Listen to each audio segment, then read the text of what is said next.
தொலைக்காட்சி பார்த்துட்டு இருக்க எல்லாருக்குமே வணக்கம். சீமானோட மக்களின் மாநாடானது 21ஆம் தேதி பிரம்மாண்டமாக நடக்க இருக்கு அப்படின்னு நம்ம சொல்லலாம். இதுக்கு இப்போவே சென்னையில இருந்து எல்லா மாவட்டங்கள்லேருந்துமே திருச்சியை நோக்கி படம் எடுக்கிறாங்க மக்கள் அப்படின்றது ரொம்ப மகிழ்ச்சியான விஷயமா இருக்கு. நிறைய பேர் இப்போவே கிளம்பி போயிட்டு இருக்காங்க. கிட்டத்தட்ட 5 மண்டபம் புக் பண்ணியிருக்காங்க. 5 மண்டபம் 10ஆவதுன்னு நினைக்கிறேன். அவ்வளோ பேர் வரப்போறாங்க அப்படின்றது ஒன்று இருக்கு. அதே மாதிரி சீமானவர்களோட இந்த மக்களின் மாநாட மக்களுக்கு கொண்டு போய் சேர்க்கும் விதமா தம்பி சந்தோஷ் அப்படின்ற ஒரு நபர் என்ன பண்றாரு அப்படின்னு பாத்தீங்கன்னா, பல்லாவரம் தொகுதியை சேர்ந்தவர் இவரு.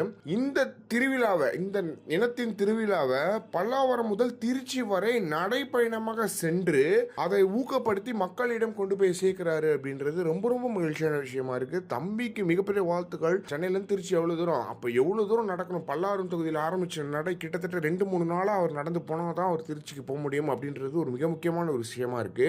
இப்படியான தம்பிகள் சீமானவர்கள் வளர்த்து எடுத்ததுனாலதான் சீமானவர்கள் எத்தனை நபர்கள் எவ்வளவு பேர் அரசியலுக்கு வந்தாலும் அவர் நின்று தனித்து நிற்கிறார் அப்படின்றது இருக்கு. சீமானோட பலம் சீமானை தாண்டி அவரை சுத்தி இருக்கும் தம்பிகள் தான் அப்படின்றதுல எந்த ஒரு மாற்றமே கிடையாது. எனவே இந்த தம்பிக்கு மிகப்பெரிய வாழ்த்துக்கள். கிட்டத்தட்ட அவ்வளவு தூரம் எப்படி நடந்து போறாரு அப்படின்றதெல்லாம் தெரியல.